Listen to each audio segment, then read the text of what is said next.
নলবাৰী দিহানাম আৰু লোক সংস্কৃতিৰ যি প্ৰচেষ্টা তাক ধন্যবাদ জ্ঞাপন কৰিছোঁ আৰু আমাক আজি ইয়ালৈ আমন্ত্ৰণ কৰি অনাৰ কাৰণে তেখেতক আমি ধন্যবাদ জ্ঞাপন কৰিছোঁ।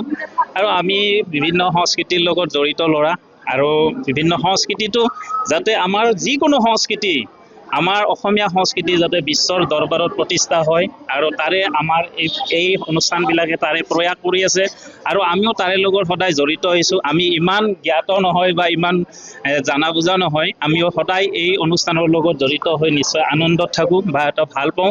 আৰু আজি যি এই অনুষ্ঠান টিহুত হৈছে তাৰ বাবে টিহু আহ্বায়ক সমিতিকো আমি ধন্যবাদ জ্ঞাপন কৰিছোঁ, শ্ৰদ্ধা জনাইছোঁ আৰু এই চেগতে তেখেতসকলক ধন্যবাদ জনাইছোঁ আৰু বিভিন্ন প্ৰান্তৰ পৰা অহা আই মাতৃসকলকো ধন্যবাদ জনাইছোঁ।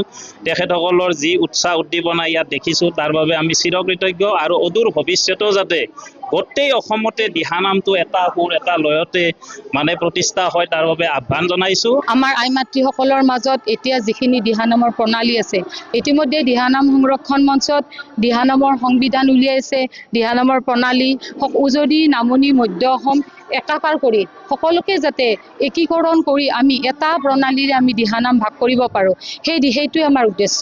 আৰু সেই উদ্দেশ্য আগত ৰাখি আমি এই অসমত এই দিহানামৰ যিটো জাগৰণ, সেই দিহানামৰ জাগৰণটো আমি কৰিব ধৰিছোঁ। ইতিমধ্যে সমগ্ৰ বিশ্ববাসীত দিহানামৰ জাগৰণ বহুতেই হৈছে, কিন্তু আমাৰ এটা উদ্দেশ্য আগত আছে, যেনেকৈ বিহু বাগৰুম্বা ঝুমুৰক আমি বিশ্ব দৰবাৰত আমি নিবলৈ সক্ষম হৈছোঁ। গতিকে আমিও এই চেগতে আমি এটা আশাৰ পুহি ৰাখিছোঁ যে এই দিহানাম ভাগকো যাতে আমি বিশ্বত এটা ৰেকৰ্ড কৰিব পাৰোঁ, সেয়াও আমাৰ এটা মনত আমাৰ অভিপ্ৰায় আছে।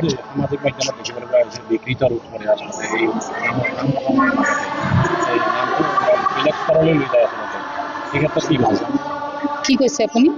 যিটো মানে নাম হৰিনামৰ বিকৃত ৰূপ কৰিছে আচলতে সামাজিক মাধ্যমত দেখিবলৈ পোৱা হৈছে, আপোনালোকে কেনেদৰে মানে আচলতে এই বিকৃত ৰূপ লোৱা কাৰণে আচলতে আমাৰ এয়া প্ৰয়াস, আমাৰ এই প্ৰয়াস যে কৰিছোঁ এইটো কাৰণতে আমি আচলতে এই মঞ্চখন আমি জন্ম দিছোঁ, যাতে এই বিকৃত ৰূপটোক আমাৰ যাতে নলয়। ইতিমধ্যে আমি আমাৰ যুৱ প্ৰজন্মৰ মাজত যথেষ্ট হৈছে মানে দিহানামৰ অনুৰাগী, লোক সংস্কৃতিৰ অনুৰাগী। মোৰ কাষত আছে আমাৰ নলবাৰীৰ গৌৰৱ, যোৱা 2022 চনত তেওঁ লোকশিল্পী এৱাৰ্ড পাবলৈ সক্ষম হৈছে, আমাৰ মৰমৰ ভাতৃপ্ৰতিম ভূধৰ হালৈ। আৰু এইগৰাকী পখীন্দ্ৰ কলিতা, আমাৰ নলবাৰী জিলা দিহানাম লোক সংস্কৃতি প্ৰচাৰ মঞ্চৰ এখেত প্ৰচাৰ সম্পাদক আৰু এওঁ হৈছে সাংস্কৃতিক সম্পাদক।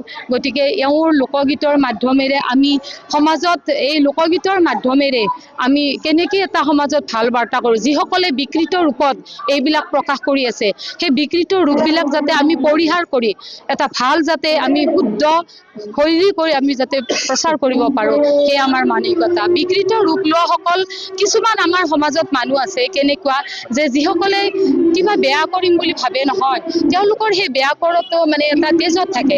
গতিকে এই বিকৃত মানসিকতাখিনিক আমি যাতে সমস্ত নাশ কৰি আমি যাতে সমগ্ৰ বিশ্বতে আমাৰ এই দিহানাম লোক সংস্কৃতিৰ প্ৰচাৰ মঞ্চক আমি শুদ্ধভাৱে পৰিৱেশন কৰিব পাৰোঁ, সেয়া আমি আমাৰ উদ্দেশ্য আৰু লক্ষ্য আগত ৰাখিছোঁ।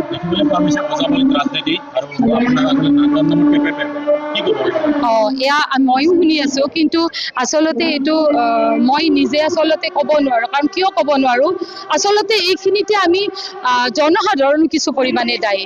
কাৰণ কিয় জনসাধাৰণ দায়ী, আমি যিসকলক বিতৰ্ক কৰিছোঁ সেই বিতৰ্ক কৰা লোকসকলকে আমি আকৌ নিমন্ত্ৰণ কৰোঁ, তেওঁলোককে আমি বাহ দিওঁ। গতিকে আপোনালোকে ভাবকচোন, আপোনালোকৰ প্ৰচাৰ মাধ্যমৰ জৰিয়তেও এইবিলাক প্ৰচাৰ কৰিব লাগে। আমি দিনে ৰাতি ফেচবুকত ছ'চিয়েল মিডিয়াত আমি লিখি আছোঁ তেওঁলোকে বিকৃত কৰিছে, কিন্তু বিকৃত কৰাখিনিক দেখোন আমিয়ে প্ৰচাৰ কৰি আছোঁ। গতিকে সেই বিকৃত কৰাবিলাকক ভাল কৰি লৈ যোৱাৰ আমাৰেই দায়িত্ব নহয় জানো? নিশ্চয়কৈ, কিন্তু